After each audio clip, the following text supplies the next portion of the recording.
Well, here we are again. We're all stuck with David. I don't know what to do about that. But Steve, Michael, welcome to the show. Steve, introduce yourself, brother.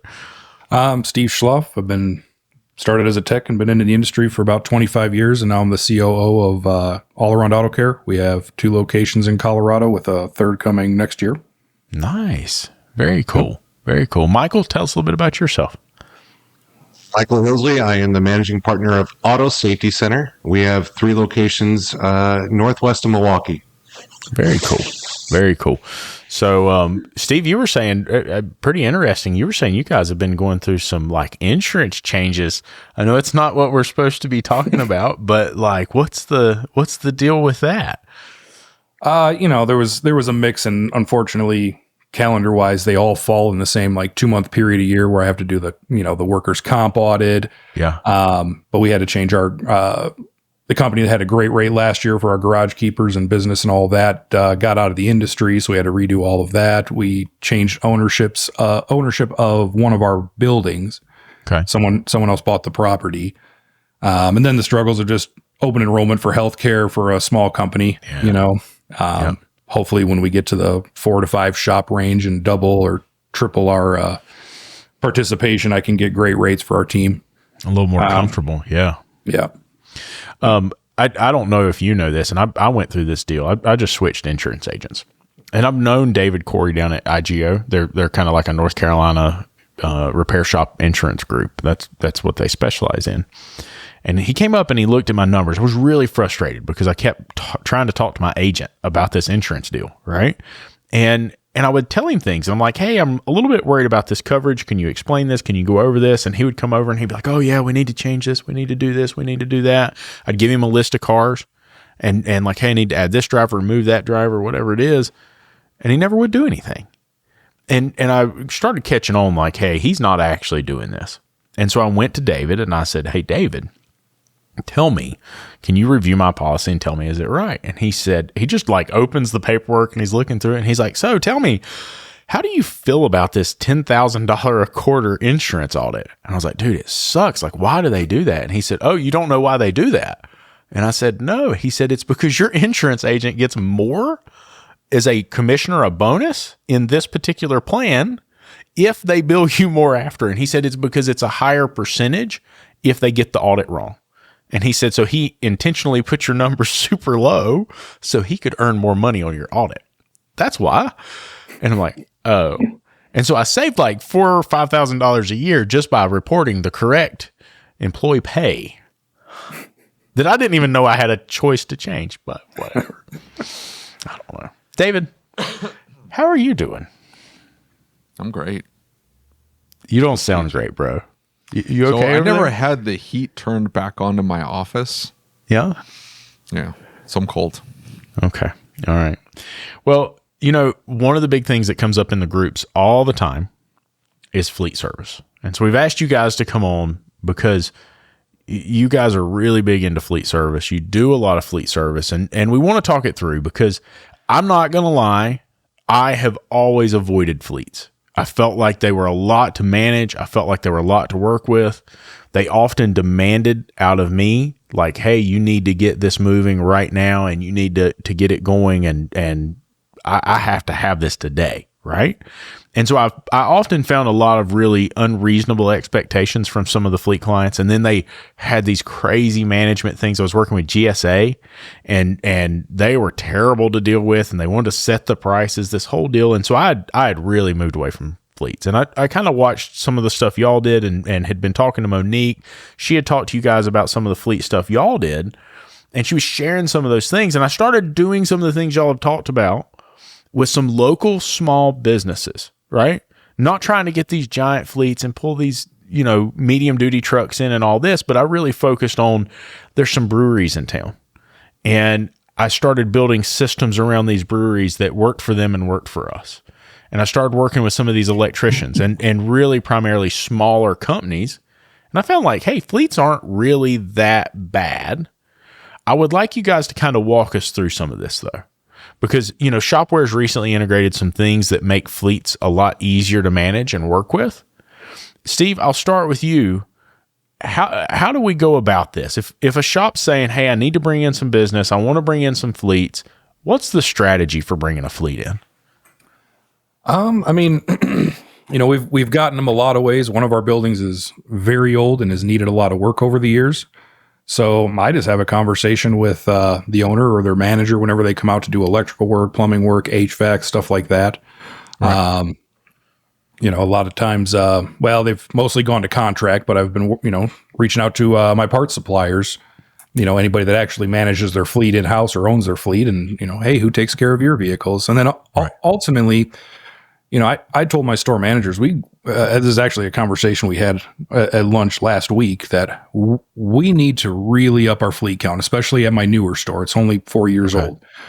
And I said, make a list of who's out there. Not to be judgy, I told them kind of avoid landscape companies. They do not care about their vehicles. They will leak oil on the street as they're leaf blowing. We've landed some great fleets, been lucky throughout the years. We've got one construction company with about 60 vehicles. We've got a glass company with about 20. Wow. Multiple electricals, plumbing, some steel delivery groups. We do all the fleet for one of the biggest TV stations in Denver too. So very interesting. Very interesting. Michael, how did you get into the fleet business? That goes some of what Steve said. Knocking on doors and using our contractors. We just opened up our third store. Required a lot of work, unfortunately, before we opened up, both with plumbers and electricians, and we ended up landing both of those guys to come in, just having conversations and building relationships. I've knocked on doors. I walked in and introduced myself. We created a flyer for fleet management. Okay. With what you said, Lucas, there's certainly some of them that want the now. It's got to be a now, and you have to work with them on that. But there are a lot of them, they drop it off for the day. It's planned to be out of service. They don't mind. It's not a big deal. It's something they're planned for, but you have to be able to work with them when the time comes and they needed the emergency. And then they just stay loyal to you when you're able to help them with that. So let me ask you guys this. When we think of fleets, right? Because I've built my business on the independent client, right? I've built my business on the soccer mom. I've built my business on the college student. I can see the downfall in that, right? Because like right now, all the college students are out of town. The soccer moms are preparing for Christmas. They're not thinking about getting in for work. But I was talking to some of these guys that I've started to work with as fleets, and they're saying, well, but this is our slow time of year, right? Unless it's an emergency, they're not calling the plumber. Right? Like at this point, if you're calling the plumber, it's an emergency. Mm-hmm. And usually they're not calling the electrician. Steve, how does this play into the financial role of the shop? Do you feel that it beefs up that bottom line a little bit and gets us built up just a touch? So when it slows down, does it even out that wave of gross sales, you think? I think it helps quite a bit. Another reason I've been pushing on my store managers to really get out there and get some more fleets in, but they, for the most part, they don't really have slowdowns. I mean, they might have a day off for Christmas or New Year's or something, but a lot of times in their mind, number one to them is time on the road. How many days a year are those vehicles available to be driving to and from job sites and customers, locations, and so if they're closed for a day, they might want to leave it for, hey, we're closed for Wednesday, Thursday, Friday next week. So let's just leave it and get that big thing done you talked about. Right. Exactly. So definitely helps, but we need to up them. Michael, do you experience kind of the same thing? Do you think it evens out the wave, or? We've designed fleet to be a filler. It's not, we kind of echo what you do, Lucas. The majority of our business, we want 90% of our business to be the retail customer, that soccer mom, that college student, that working family. The fleet businesses, we don't want it to be the main source of our income, but it does help equal out that bottom line. It does help fill in those gaps when you are a little bit slower. Where we're at in Wisconsin, typically January and February are two of our slower months out of the year. Right. But having these fleet customers come in, our plumbers, our electricians, they don't stop. Yeah. So it's nice to fill those gaps. And, one of the things that it had been kind of lost upon me, right? We've got this HVAC company that we had worked with a little bit. And he came in and he had these Sprinter vans, and he kept having it at the time. There wasn't a lot of options for if there was a def lockout, right? Because they would go into def lockout and it wouldn't drive, and it shut down and wouldn't start, or it would reduce the speed to 5 miles an hour, whatever it was. And he said, here's the problem with this, is he said, I've got these drivers and they're HVAC guys. They're not really paying attention to the message on the dash. He said they crank the radio up and they throw their tools in the back and they take off. And he said, so it's happened more than once that we've ended up locked out, or we've ended up with an issue where it thinks it's low on DEF fluid, or a knock sensor goes bad and it doesn't realize that it's actually working like it's supposed to. And he said, I just want you to think about this. He said, I want you to take $1.5 million and divide it by 52. And I said, that's a lot of money. He said, that's what that's worth to me every single week. And I said, okay. He said, now think about this for a minute. If it's worth that much money, and you're going to tell me that I have to put it on a rollback that's going to cost me $400 to send it 3 hours away, and then I have to take 2 employees and drive them 3 hours away to pick that van up and bring it back on top of a $2,000, $3,000, $4,000 repair, you tell me that makes sense. I'm like, no, that doesn't make sense at all. And he said, look, man, he said, for me, it's all about making money with these vehicles. These are my tools. These are just like your bays. They're important to me. I need them to be functioning. And I can't have the inconvenience of going in and out. Dude, he changed his entire vehicle lineup because of that, right? Went and bought brand new vehicles and got rid of the Sprinters because it was too much of a problem. And that really had me thinking about it, because these clients, they really need these vehicles. They're important, and many of them will invest to repair it properly. Is that what you guys have found? I know, Steve, you said that the landscaping guys, that's not necessarily the case. What about your other guys? Are they doing a good job of keeping up with them? We finally got our biggest fleet to be on board with actually doing scheduled maintenance. They would, they go to Grease Monkey for oil changes. Said we don't have time. Come in for a whole inspection and all that. So they come to us every 30K and when there's an issue. But they had on these, was it the E350s? They had a transmission fail one a month for 4 months. At like 75K. And he said, what is going on with these Fords? Do I need to change, stop getting Fords? And I said, no, but do you want to try to have that maintenance conversation one more time? And he finally did. But for them, one fleet, I pitched a couple months ago. I just walked into a construction company and said, hey, who takes care of your vehicles? What do you drive? Knowing the pain point of this isn't on the road, or I need more vehicles. And he's right. The biggest one is those that they want, kind of the bare bones white E-van or, F-150, 250, 350. They're 6+ months out a lot of times to get one. Yeah. And if that thing's worth 15K right now, but it needs a motor and it's going to be 12K, but I can have it to you Friday, that's the right decision for them. And so, one thing I noticed with switching to Shopware is all those analytics and reports. And there was one, it's revenue distribution by make. Right.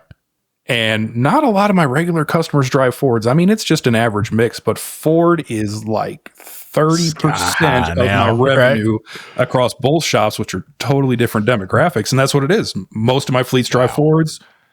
We do a lot of fleet work, and all those people, if they need an engine, transmission, diff, anything major, they're just doing it. Right. It's when, not how much. So because it's valuable to them. They have to have the vehicle. Michael, have you found the same thing, or are you seeing that they really invest in the major repairs to keep them on the road? It's an interesting dynamic, but to echo what Steve said, it's month in, month out, it's Ford. When you look at that analytics report, Ford every single month. And we have our largest fleet customer is actually an ambulance company with a medical transport. Okay. They have, I've been dealing with them for 12 years now, and we actually have a computer program where we've got designed for his maintenance layout. When are we going to do this? When are we going to do that? And he abides by it. But what I've also found is that some of our fleets that we deal through enterprise, they have a preset scheduled maintenance plan. It's interesting. Sometimes it's frustrating. They'll do a transmission service, but they won't do the brakes yet. Right. They'll let those go, or the tires aren't down far enough, but they want to change the tires.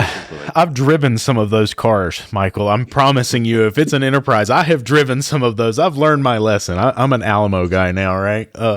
Well, you know, when we talk about numbers and we're really looking at analytics, because I'm the same way. Like that's my job. I've got somebody who's managing the shop. I've got all these other things. I like to drill down into the analytics and shopware to really understand like these variables and look and see where we're getting that revenue from and how it affects things. And I have definitely noticed that I've got some big revenue jobs that are coming from these fleets, right? And it really does impact that bottom line. And I found they're more convenient to work with in some ways, right? There's a lot of folks in my neighborhood that will service these vehicles on a whim, and they'll get them in for the really fast, really quick, really easy stuff. They can buy some of this stuff super cheap and just knock it out like nobody's business. But I've noticed they come to me for the big stuff. And I noticed they come to me for the complex issues that other shop can't figure out. And I found for me, those are higher GP per hour jobs. And it gives me flexibility to where I can say, hey, let's get you scheduled in to deal with that here. And now I can put that at a time when my techs are a little bit slower, or I've got some ability to move that around and we can plan around that. That was a really neat thing for me because I was noticing, you know, at first when I was looking at fleets, I was thinking, gosh, I'm not going to be able to have this flexibility because they want it right now. Well, it's cool because now you can schedule these because they need this vehicle at particular times and they want to have this in service at a certain time. If we can work together and communicate, now we can get that vehicle in when it works for both of us, and I can move it through faster and they don't need it that week, right? It helps set that up. Steve, what analytics are you typically looking at for your fleets and shopware? I mean, I keep it pretty basic for them. You know, a lot of times, you know, again, the revenue per make. I don't filter a whole lot of reports by fleet, but I know our key fleets. I do check in periodically. What's their spend this year? What's, you know, how's their ARO looking? Actually, two of them are down quite a bit, and I looked into it, and literally one of them, I don't know if their funding changed or their budgeting changed, but most vehicles that came in and were like, yeah, it needs this, and this, and it's $3,000. They replaced about half their fleet this year. Oh, wow. And so, you know, we bought a couple used cars on the cheap from them because they didn't care. But a lot of them, they specifically phased out Fords and bought a lot of Honda Pilots. So, hey, listen, as long as you're not fully dependent on that fleet, you'll be okay. But those Hondas are far more reliable than Fords. Yep. You're in trouble if you're depending on that one fleet, if that's the case. Yep. Michael, what numbers are you using? How do you manage this fleet aspect? Do you have a system built around how you manage it and how you continue to watch those numbers and drive those numbers? Or you just let it come and go as it pleases? Definitely not let it come and go. Our biggest KPI that we measure, period, is our gross profit per hour. Yeah. So we've set a number on that. The fleet gets a discounted pricing both on labor and parts, but we still have a KPI of a GP per hour of 150. Is where we have to average, and that's really what we push for because that's what works for us based off of cost per hour. Yeah. I'm going to tell you something. I think that far too many shop owners do not utilize that number. That is a very, very important number, especially if you understand how to calculate what it needs to be, right? I've got a lot of shops that I talk to, and I'll talk to them and say, hey, let's put your numbers together. Let's look at your expenses, and then let's divide that up by your average build hours. Let's figure out, are we making money or not? And when you put that number on paper, I have seen some shop owners' jaws hit the floor because they're over here at $70 and $80 of gross profit per build hour. And I'm like, you understand it costs you more than that per hour to operate, right? Like there's no money. You're giving it all away. You're working on cars for free. And so many of them just don't see that. So, I mean, I'm really happy that Shopware's got that number in there and be able to see it even at a job level. And you know, that was for me, especially with big jobs. Because, Steve, you might appreciate this. As a technician, I always felt really accomplished when I put an engine in a car or put a transmission in a car. I did big work and it had 40 hours on it. As a shop owner, I get really nervous when I do that because this big job just tied up a bay for 40 hours and it made less money than 4 brake jobs would have made. But as techs, we don't see that. We Right. overlooked the fact that that didn't actually make money. And we were just in a conversation today in some of the groups, and these guys are saying, engines and transmissions, I use used ones.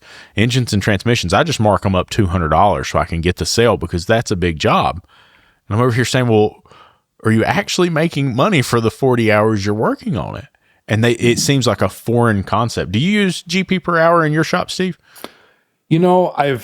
I've noticed it in the bottom corner of the report screen every week when I'm, checking the numbers or pulling them for payroll. I haven't really focused on that one in particular. We mostly focus on, labor GP, parts GP, ARO. And then, I have some pretty complex spreadsheets for payroll. So when I get in there and see the true labor GP, once I've calculated all the tech's pay, we focus on that number quite a bit. So I haven't dived into that too much yet. I'll tell you the spot that I think it makes the biggest difference is, so if you're looking at GP per hour, right? And you've got these jobs coming through the shop, you might look over there at the GP on parts, and you might look at your total GP on jobs, and everything looks okay.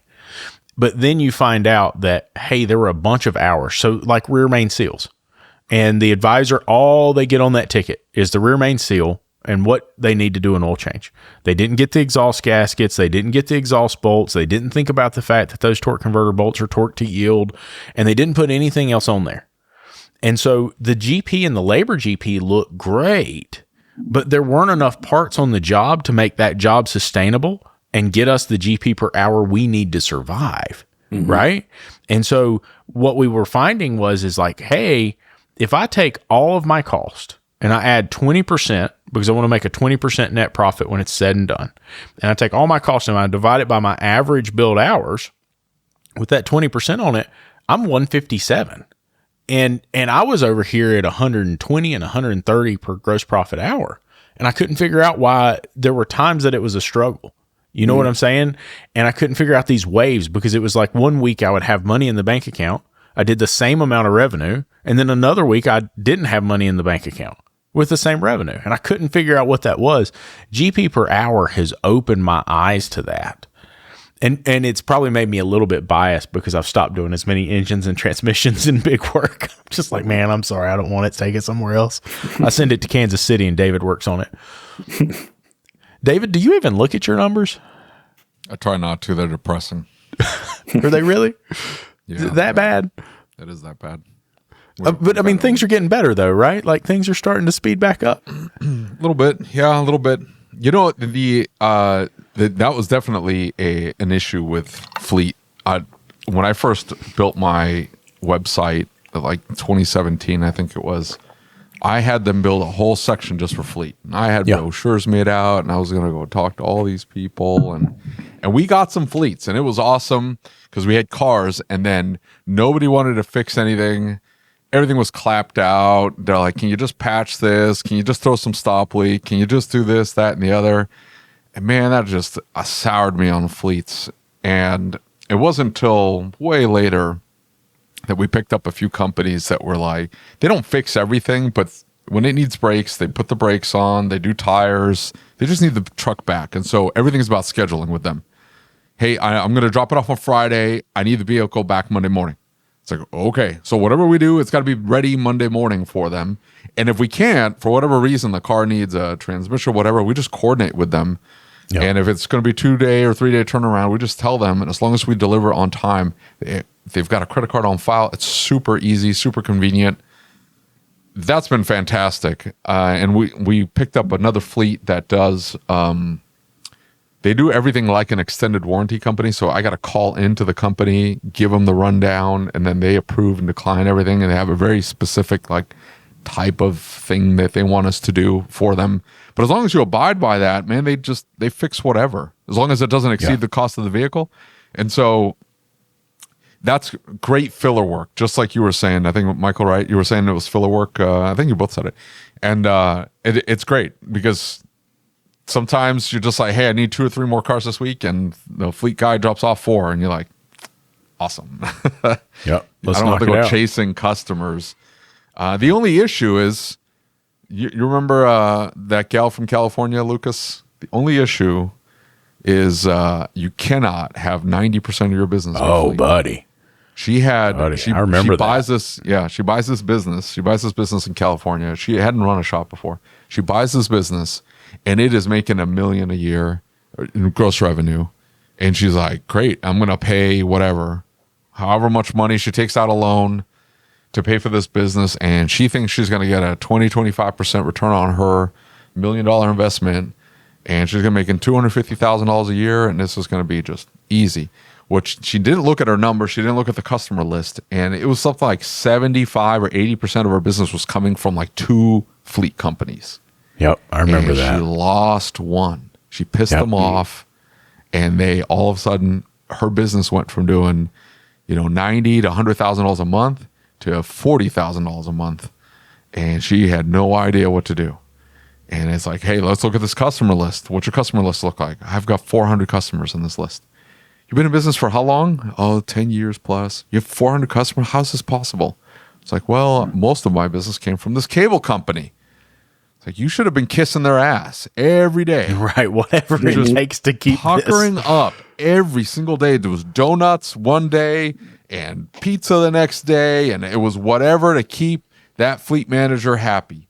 Buy him dinner once a month. You know what I'm saying? Like, you have to kiss these people's asses, because the minute they pull their business, or somebody walks in the door and throws them a cheaper price, hey, all your oil changes are free as long as you do the repairs with us. Yeah. Okay, I'm not going to match that. They go away, then what? So you got to be careful. Yeah, yeah. You cannot overweight that for sure. And I have had some fleets, and really what shied me away from it, there were a couple particular ones that come to mind. There was a rental company, and they had Porta-John trucks, and we would work on those Porta-John trucks. And man, there were things that I knew were not safe on this truck. And I'm like, this is a medium duty truck. Something happens to this truck, they're going to be looking at me saying, what have you done?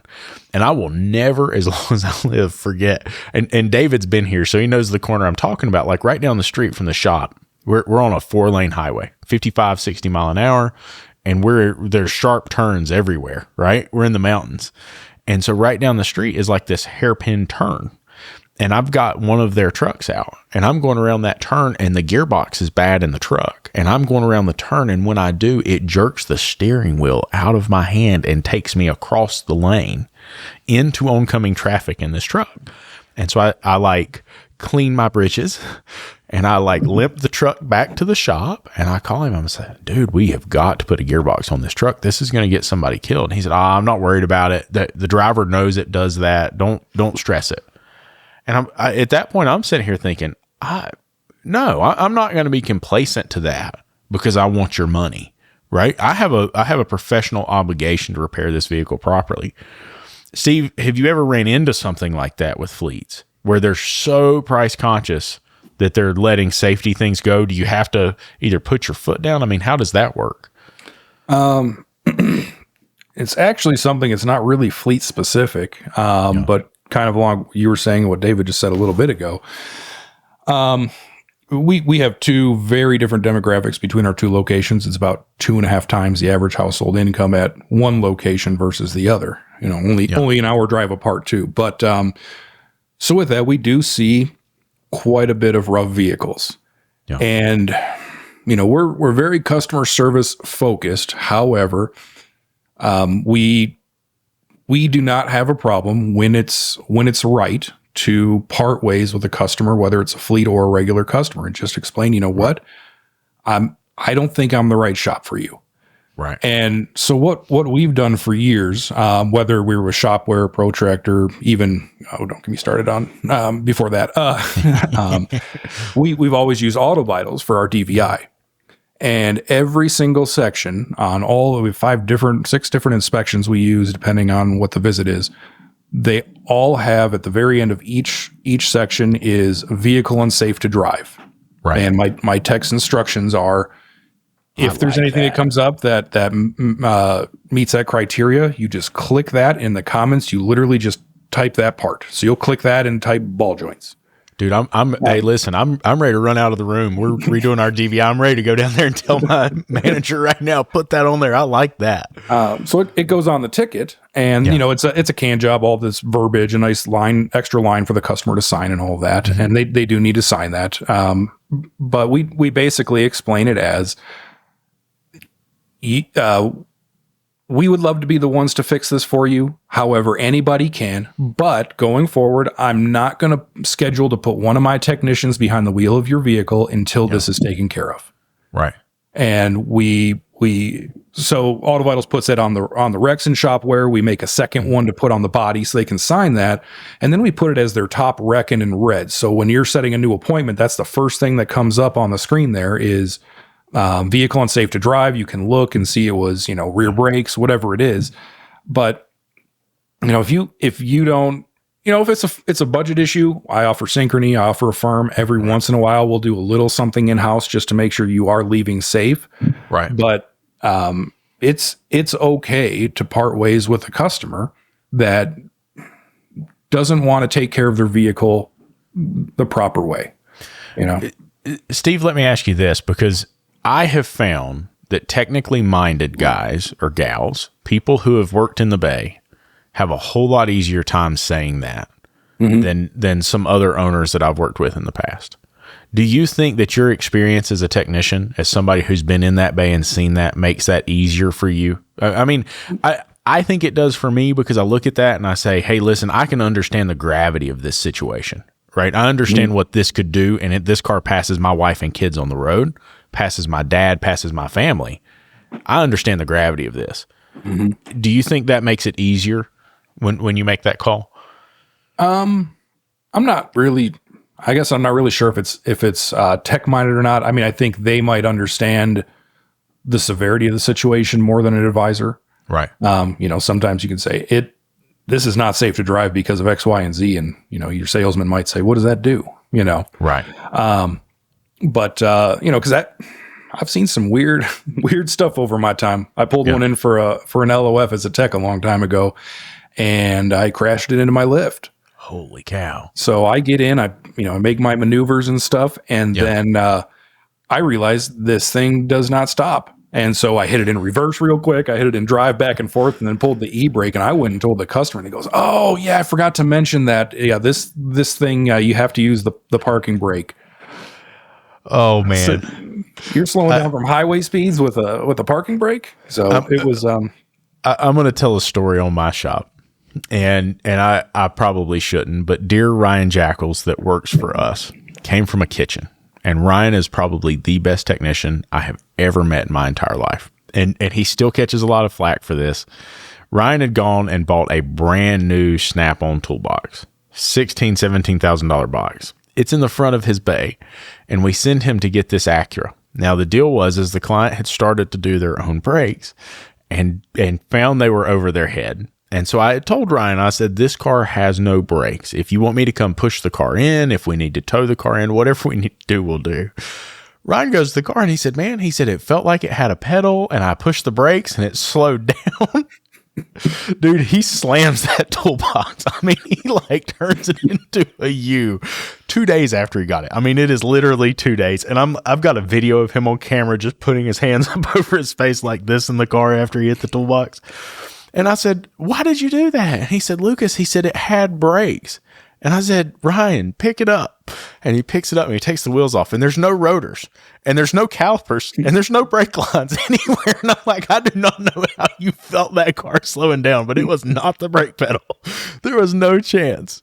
Michael, have you ever ran into something like that where you've had to kind of put your foot down with a fleet before? So much with the fleet. They're pretty responsible about that because their liability is on the line too. I haven't had too many of them that have said, no, we're not going to fix it. It's unsafe. I've had them retire them. Okay. Not putting any more money into the vehicle, but echoing again what Steve said, a lot of times it's the customers. And we have a plan in place too. Vehicles unsafe for the road, all that fun stuff. But, right. It's mostly customers. The fleet experience we have, we've never had anybody do what they did to you, Lucas, where they just said, that's fine. Yeah. It's their ass on the line too. Right. And that's what you would think. And this particular truck, we had an employee that worked for us, and this truck would leak blue water everywhere. And so this employee's crawling around underneath this thing. He's got long hair, and his hair's drooped down in this blue water that's full of little white chunks. And I kept saying, hey, dude, that is not clean water. And he said, no, they put the blue in, and this tank pumps the blue water into the porta-johns. And I said, no, they go to the porta-john and they pump the blue into the porta-john out of a jug, and then they fill it with water. Well, these trucks went all around town just dripping this blue water all over the place. I fired him because he came back to work the following day and he still had blue and white specks in his hair. So I terminated him after that. We'd been wondering what the smell in the shop was for a while. I guess we figured that out. But, I agree. I think that the majority of fleets we have now are very respectful of that. And I think as business owners, they respect the fact that we have a legal obligation as a professional to do what's right and to protect the motoring public. I think they know that because they have the same type of obligation in their field. I'm curious about systems. And Michael, I want to start with you. Shopware has got a really cool way of doing fleets and building these fleets into the software. When you think of this, bringing fleets into a new shop. So a lot of listeners have asked us, hey, I'm thinking about doing fleets. What's the steps? What's the process? Do you think of this from, hey, I'm just going to go out and get fleets right away? Or do you start building a system, a process, a policy in the shop first and kind of utilize Shopware to get that built up? How do you go about that?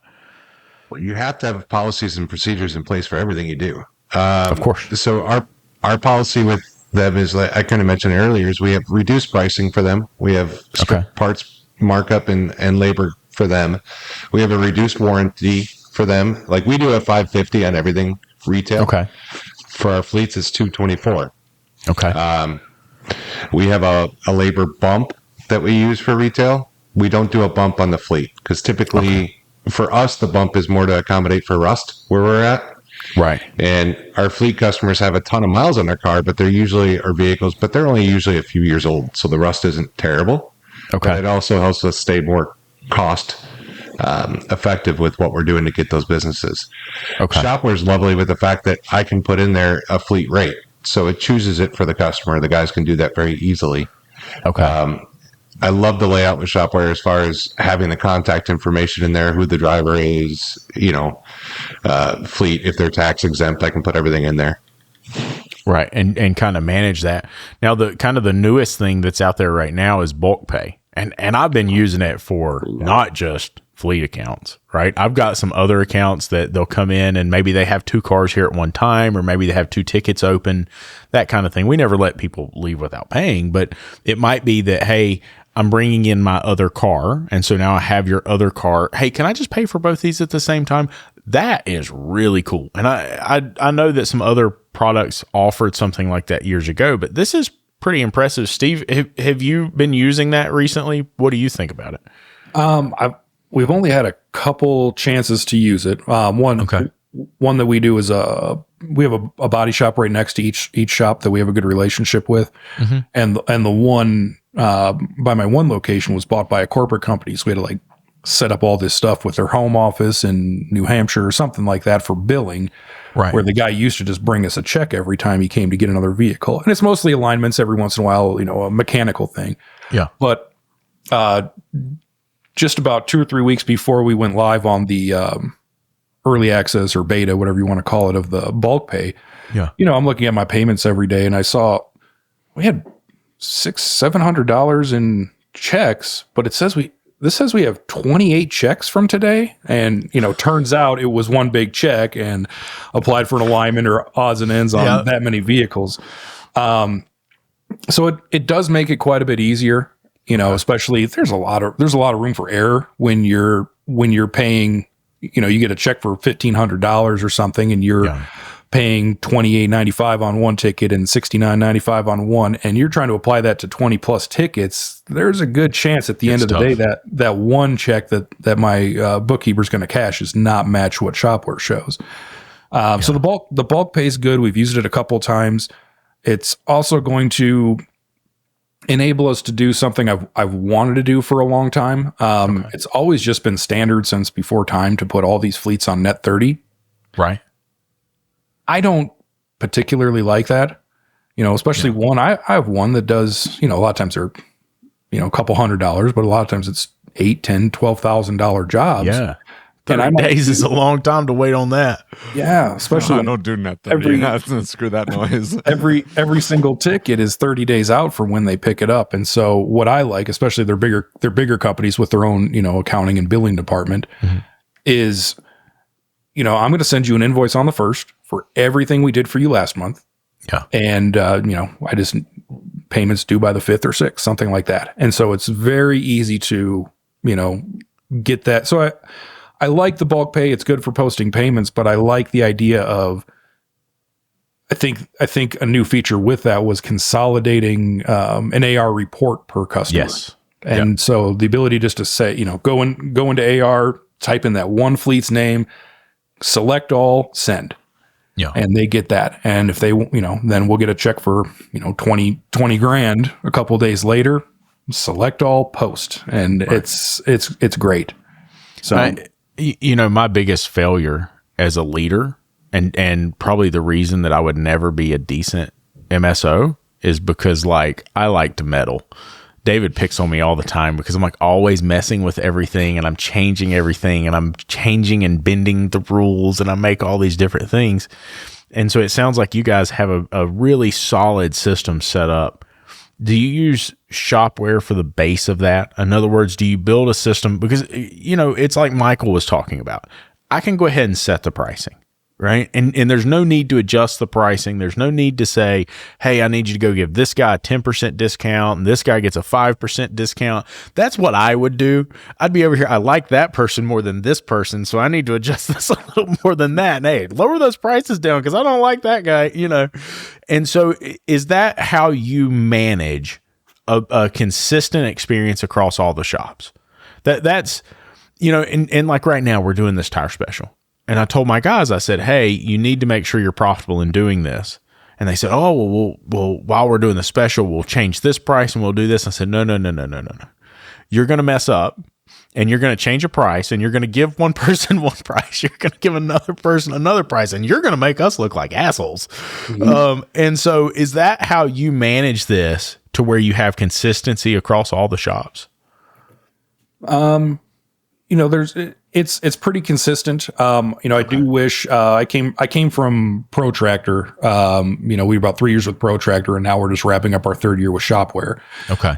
I do like Protractor. I mean, it was overkill because it wants to be your QuickBooks, it wants to be everything for you. And Protractor also wants to be your spouse and a few other things. Okay. Yep, that sucker is next level over detailed. But you got to wait a decade if you want to text somebody from it. I think they have it. I think they have it now. Hey, now they're cousins. They're cousins now. So he doesn't mean Protractor, he means Tech Metric. Cue the responses from Sunil and PJ and everybody else. Monique says, oh my God. I do wish there was a little more MSO functionality in Shopware. The nice thing was both of my shops existed when we made the switch. And I worked with my integration person a long time. And basically I built out all of the maintenance can jobs and everything we wanted in one location. And then on their back end, he's able to export that and upload that into my other location. Right. So we were good from there. But now everything we make a change to, we're changing pricing, anything else, upping LOF packages for the new year. I do have to go and do that in both. Okay. But I primarily all I do all day is sit on my computer and do tweak stuff like that and make those changes. Right. and run reports on what changes we should make. So it's pretty easy. Log into one shop, make those changes, go right into the other shop with one click, and now I'm making those changes there. But we do have a little bit different pricing. Again, we're in different demographics. I have higher labor rates at the one. Even Repair Pal approved me for a higher extended warranty labor rate at one location versus the other. I can't get over 200 with them at one location. Right. And they go by zip code for what they'll approve or not. So, but we offer a pretty consistent experience for fleet or otherwise. I have my My select list of parts that I put a very specific GP. I've got my dealer parts tagged at a very specific GP, batteries at another one, tires at another one, and then everything else I just let the GP matrix for parts do its thing. Right.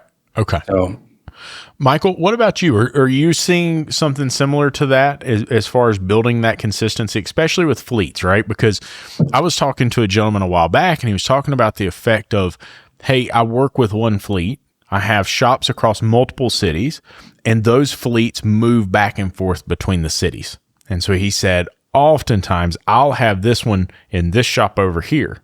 And so he said, when they got that invoice and they saw that I charged them something different at this shop for this same vehicle than I did at this shop, I got a talking to, and they were concerned about that. And they wanted to know why it was different.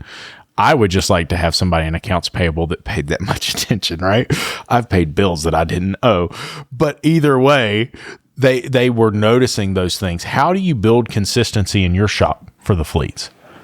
It's really simple with the Shopwire program. We just put the labor rate for fleet. It's just called fleet because it's the same. We have the same deal with everybody that we work with. We didn't overcomplicate that. I don't have one rate for, ABC electrician and another rate for ABC plumbing. It's the same rate, same parts markup. So across our stores, we have, like I said, 3 of them.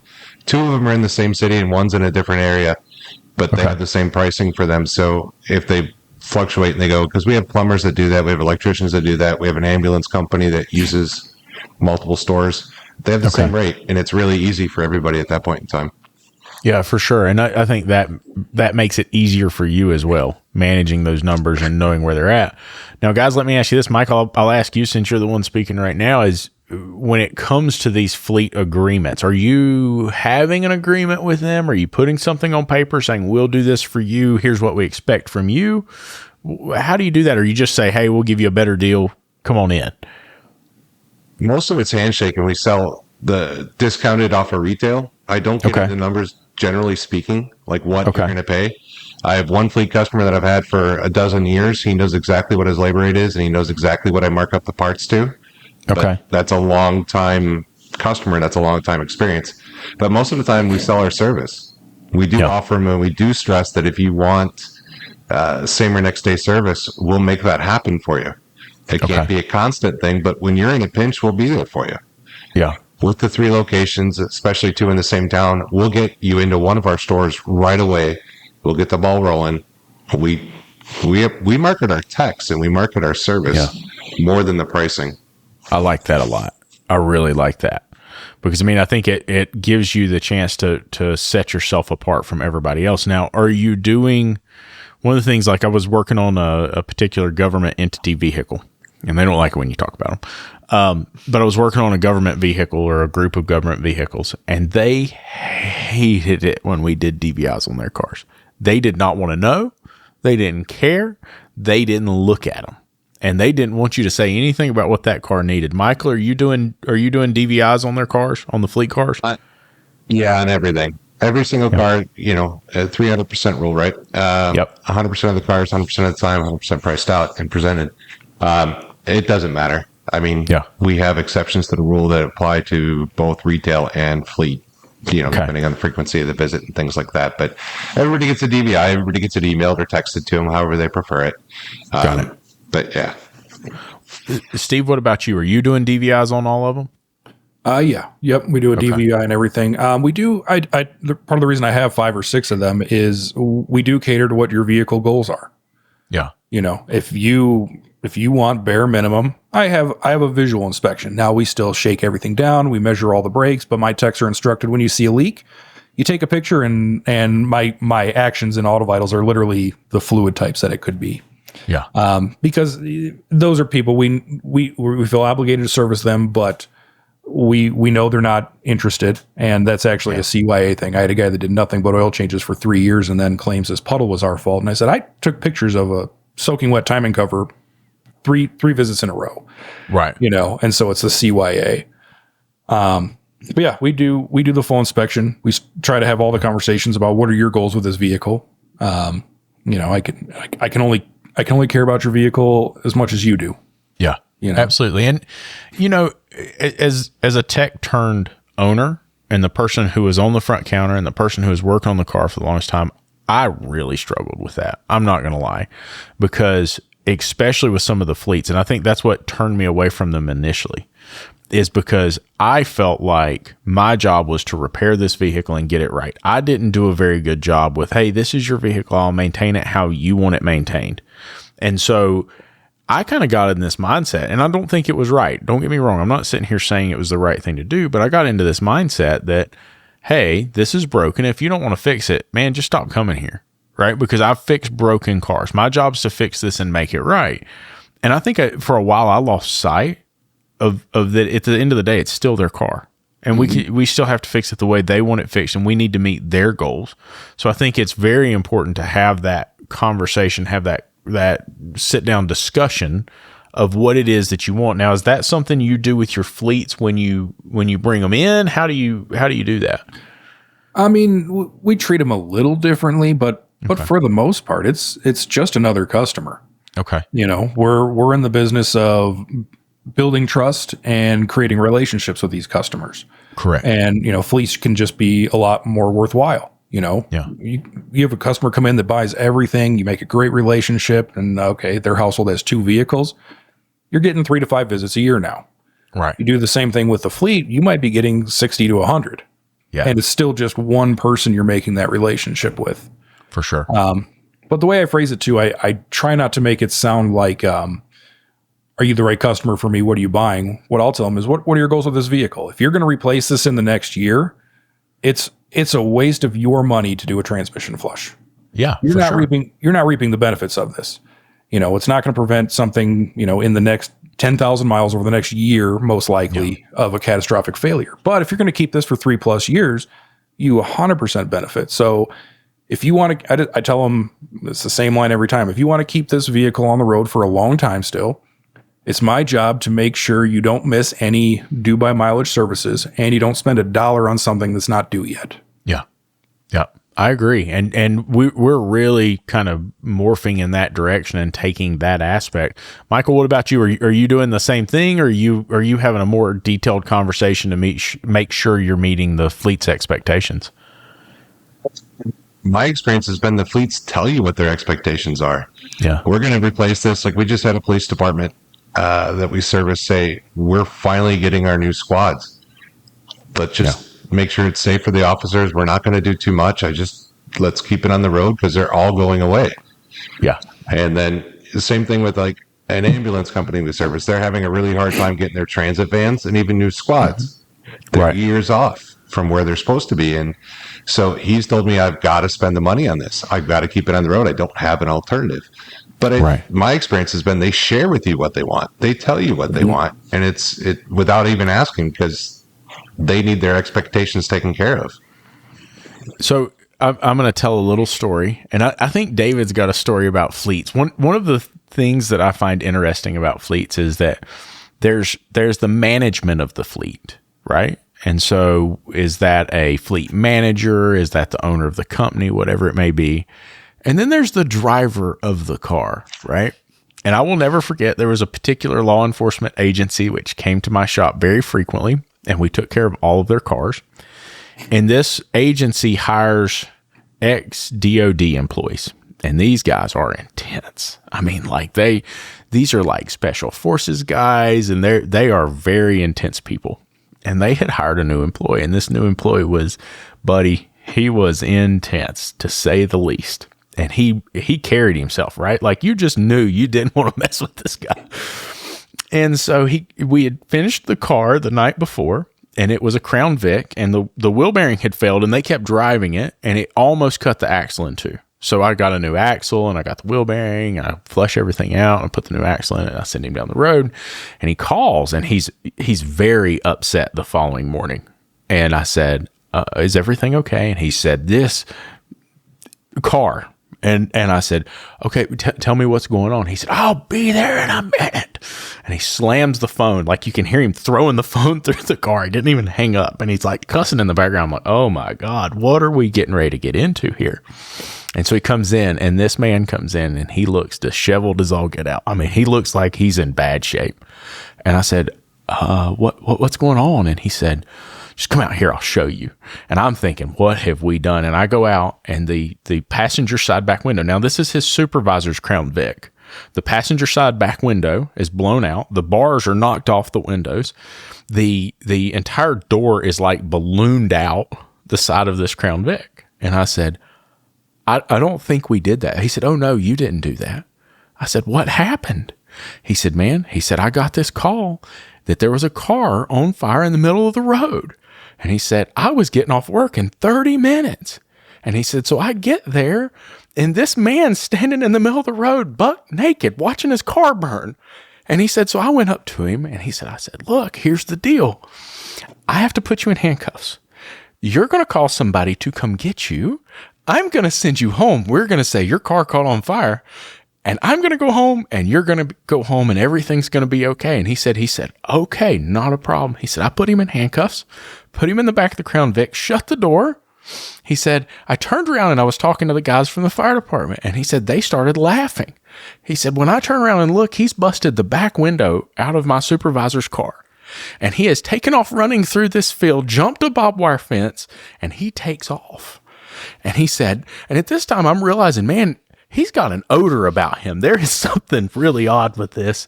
He takes off running after this guy. He steps in this huge mud hole. He's covered. He jumps over, and he's like, I would have just let him go, but he was in handcuffs. And he said, they teach us in BLET that if you do that, that could be attempted murder if he like hangs himself up on something, he can't get free. He said, Lucas, I run through this field. He said, I chase him. And he said, when I land on top of him, I tackle him. He defecates himself, and he's like, it was like water, and it sprays all over me. It sprays all over him. He said it goes everywhere. And so now I'm sitting here trying my best. He's like, I'm just raccoon wounds. It's everywhere. He's like, I am just trying my best, man. I'm trying not to laugh at this guy. And so, I mean, yeah, exactly. I'm kind of backing away. Hey, can you clean the car out? I don't do that. That's on y'all. But have you experienced any issues where you had a driver that doesn't line up with the goals of the company? Have you ever had issues where you had to step in, Steve, and say, hey, Mr. Company Man, I just need to let you know about this. Has that ever come up? It's been pretty infrequent. Okay. One thing we do insist, when there's a specific concern or complaint, that we really want to talk to who actually drives this vehicle. Yeah. And over time, our contact at those fleets has gotten used to, okay, they actually want a lot of information because they want to get this right. Yeah. And then we'll ask, final questions when the driver comes in. Every now and then, and we do it as gentle as possible. We've had to, explain to the point of contact that, hey, this is actually an operator error, not a Ford. I'd love to fix something for you, but you need to actually, don't use overdrive when you're towing, or don't use Ford low almost ever, stuff like that. David, didn't you have one of those instances, something about a telephone pole in a fleet? Wasn't that what that was? Let's not talk about that one. What if the car comes in?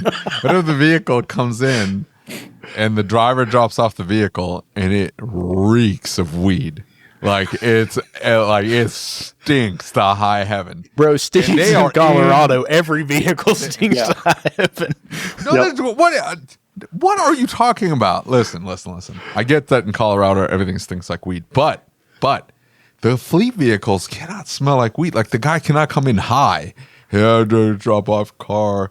And he's like stinking of weed, and his eyes all bloodshot, and you get in the vehicle and you're like, ugh, and it smells terrible. Do you tell the fleet owner? You have a responsibility. You absolutely have to. Who's your loyalty to? The high driver or the guy that pays your bills? Right? Yeah, that's a valid point. Yeah. I asked, so I call and I'm like, hey, how long have you had this employee working for you? And he's like, oh, a little bit. I just hired him a couple months ago. I'm like, do you like him? He's like, he's okay. What happened? He didn't care. It was an electrician. He didn't care. I'm like, this thing reeks. What I mean reeks of weed. He's like, he was smoking in that thing right before he dropped this thing off, which means he's doing it all day, every day, as he's walking into your customers' houses to fix whatever, reeking of weed. Do with that what you want. Yeah.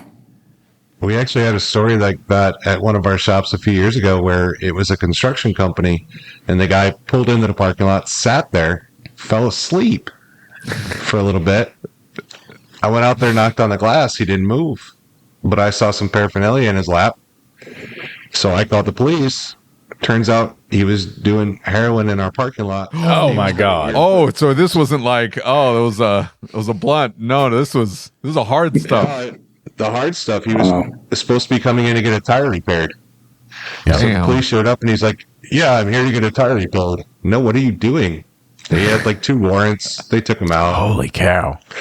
Well, I mean, we all have to understand that good employees are hard to find these days. Okay. Mm-hmm. Especially for some of these guys that just need somebody to haul boxes around. I could understand it. I get it, wanting to keep them because you can't find help. Right.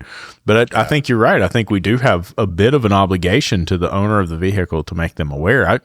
We had a fleet of trucks that we worked for, and the fleet owners became friends of ours, and there were 2 friends. And I over the years, you go through a lot with your clients, and you see people go through really hard things and really experience some nasty stuff. And so this particular fleet was one of those situations, and somebody got hurt, got paralyzed, and had been drinking on the job, and some bad things happened, and then the 2 divided and went their separate ways. And I remember having a conversation with the one who retained the business and saying, I'm not going to be able to continue to fix these vehicles because your guys are destroying them to the point that I can't do anything about it.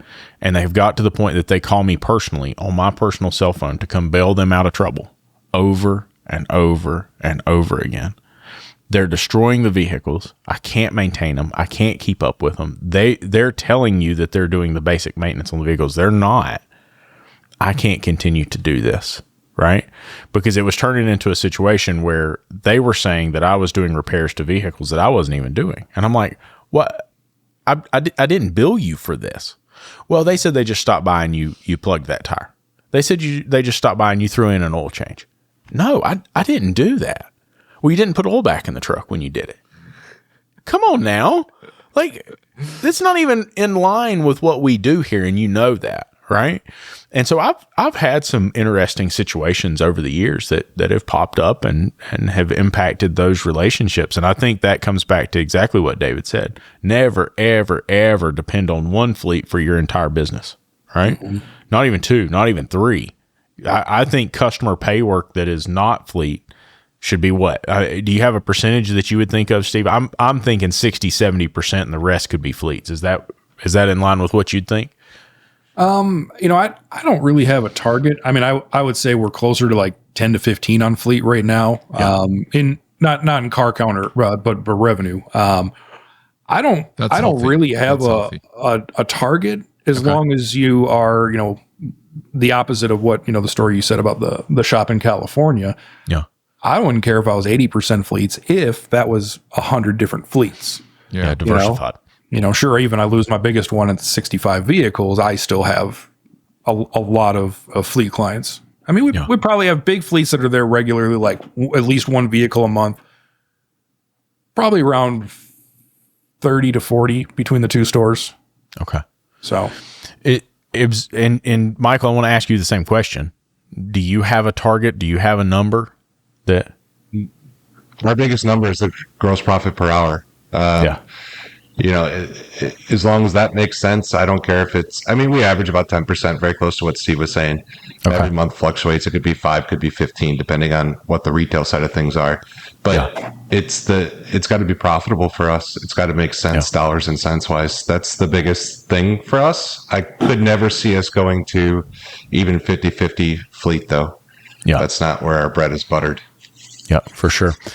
Michael, before we close, I want to ask you both, really, but Michael, we'll start with you. Shop owner here listening to this episode saying, hey, man, I want to get into fleets. What's the number one piece of advice you'd give them?